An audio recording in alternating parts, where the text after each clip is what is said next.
Save $492 a year. Call 888-GET-2121.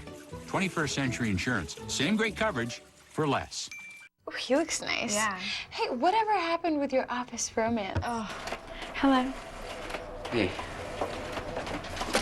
Oh boy. Nasty. Aloha. Paper jam. Toner's out. Toner's Hey, out. Look at your jam. I think I'll just stick with Zeus for dating. Zoosk, online dating your way. Browse, flirt, or find your soulmate. Zoosk.com. As your love has evolved, so have your gifts. From I like you, I really like you. I love you. I will always love you. And sometimes a gift says you mean more to me than anything else in the world. Life insurance from New York Life ensures your loved ones will always be taken care of. With 166 years of financial strength, it's the most selfless gift you can give. New York Life, the company you keep.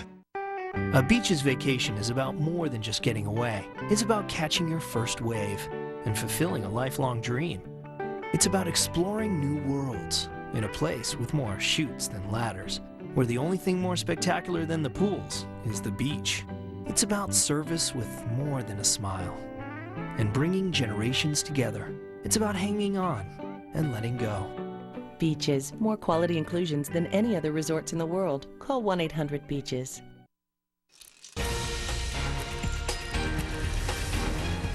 I'm Adam Shapiro with your Fox Business Brief. The Bears remain in charge on Wall Street following renewed concern about Greece's debt crisis. Also, a manufacturing report showed contraction in the New York region, and that weighed on markets. Right now, the Dow is trading down with less than 30 minutes to go in the trading day, 182 points down.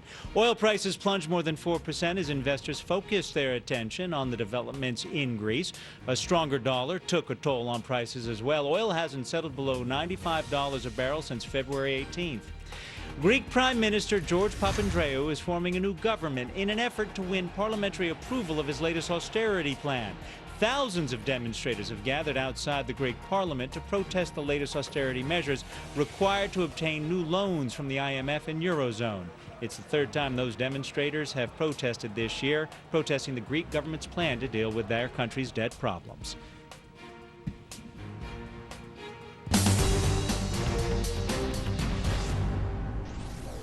Once again, as Adam was mentioning to all of you, we are watching a market that is falling right now. As you can see, the Dow nearly down 200 points, so we're off session lows, but still kind of a rough day for the markets. Nicole Petalides once again standing by on the floor of the New York Stock Exchange to take us through some of these stocks that she's watching. Nicole. Well, yeah, I'm going to ask a trader who's in it, right? We talk to Ben Willis often on the Fox Business Network. You're in there, you're trading, 6 weeks of selling, and some were hoping this would be our turnaround, Ben. Not the turnaround. Why not?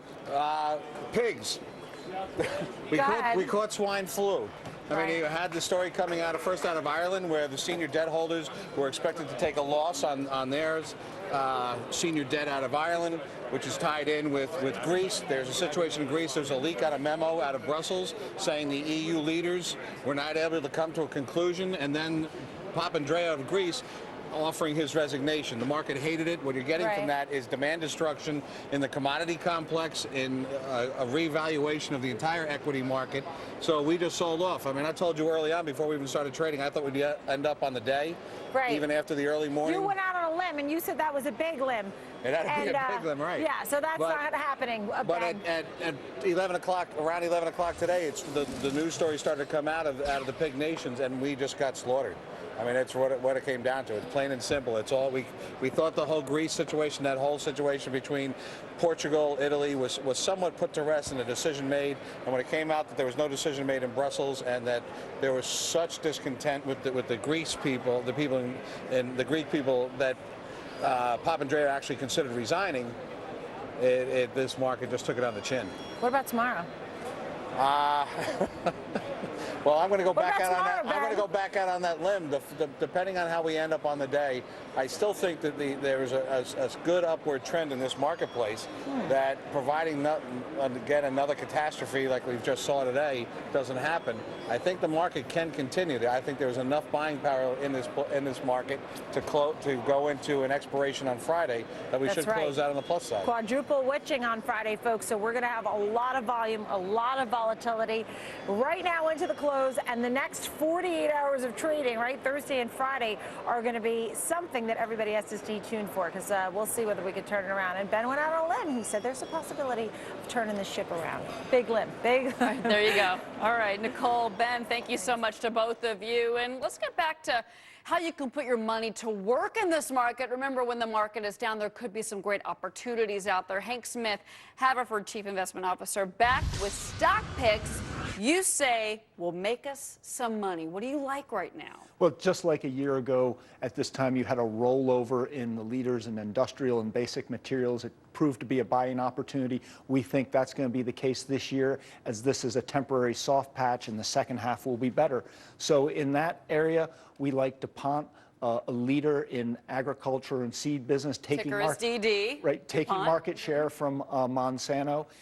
We also like Johnson Controls, which is a play on the pent-up demand for autos, and also for green building as well. So we think on the cyclical side, those are two good money-making ideas today. See, like Johnson Controls and DuPont, but also we were showing our viewers a board of Johnson & Johnson.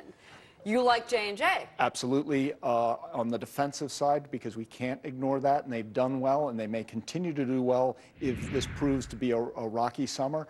And their expectations were so washed out, but it looks like they have a product pipeline that's better than expected. A diversified company, a nice, generous yield. That's a good place for investors to put money. Sometimes when I have a bad market day, sometimes I crave French fries. Do you think that should affect how I pick stocks? Well, McDonald's is one of the classic trade down stocks. So in a weaker economy, you get more and more people going to McDonald's.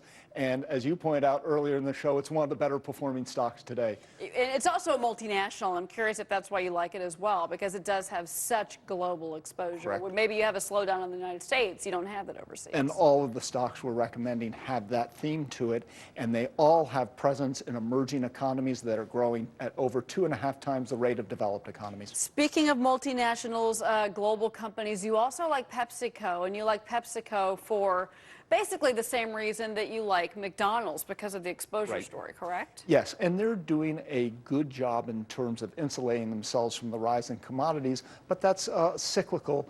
And so as we're seeing commodities sell off, we think Pepsi is going to do well over the next couple of quarters. Real quick, the similarities, I think, between PepsiCo and McDonald's are fascinating because, again, you've got two commodity-based companies. What if we do see global food price inflation?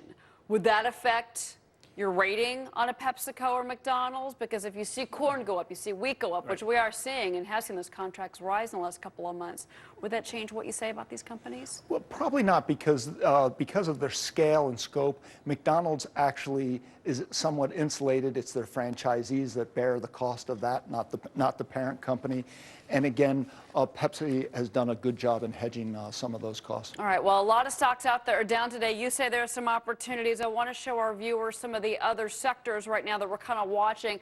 In particular, let's look at the drug makers. He just told you about Johnson & Johnson, but take a look overall at the drug makers, because everybody is in the red right now. Look at your Glaxo, look at Eli Lilly, look at Merck, Novartis, and Pfizer. All of these companies in the red. Some in the case of Glaxo right now, more than 2%.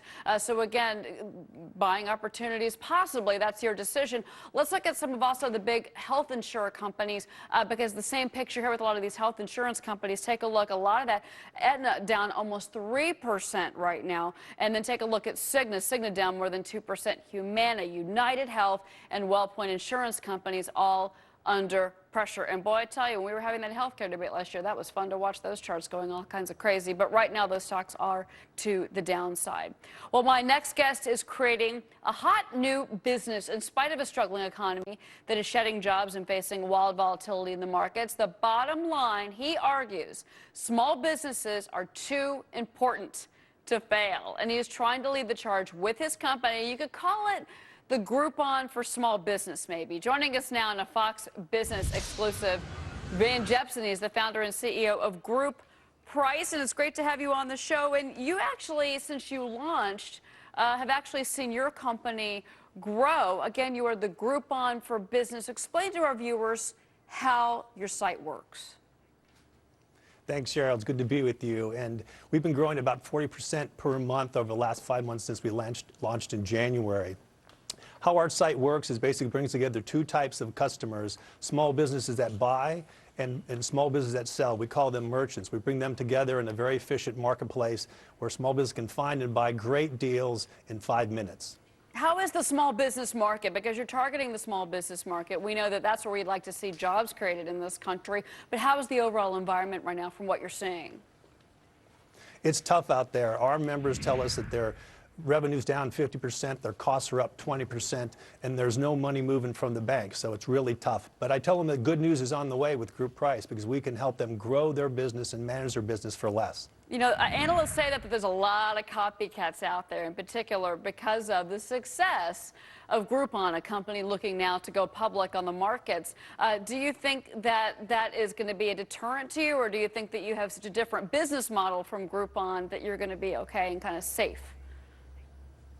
That is a great question, and even though Groupon's done really well and there's 400 people who have copied them on the B2C side, business to consumer side, GroupPrice plays in the supply chain, B2B to C. We do the B2B part, and Groupon and others do the B2C part. There's similarities in that we offer great deals at huge discounts via email to our members' inboxes. But the differences are that GroupPrice focuses on businesses while they focus on consumers. GroupPrice focuses on national deals while they focus on very local deals.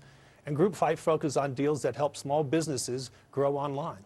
Let me ask you this. Groupon has been buying up a lot of smaller companies, 13 in fact, in the last year. Are you willing to be bought? Well, we're part of a long-term commitment to help small businesses. Groupon's done a great job at part of the small business market helping them promote themselves.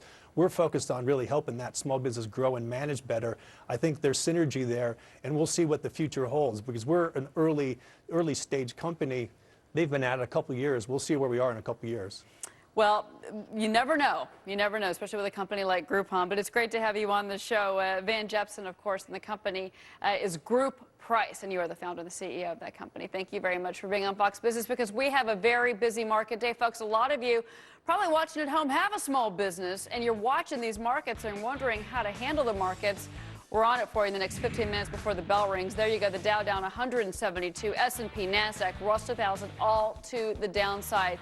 But we have more commentary on the situation in Greece and global markets coming up because Canadian Finance Minister Jim Flaherty has some advice for lawmakers in this country. He says stop messing around on the deficit. I wonder what he's going to say about the Greeks. He's coming up next in a Fox Business exclusive. He's got no time to play.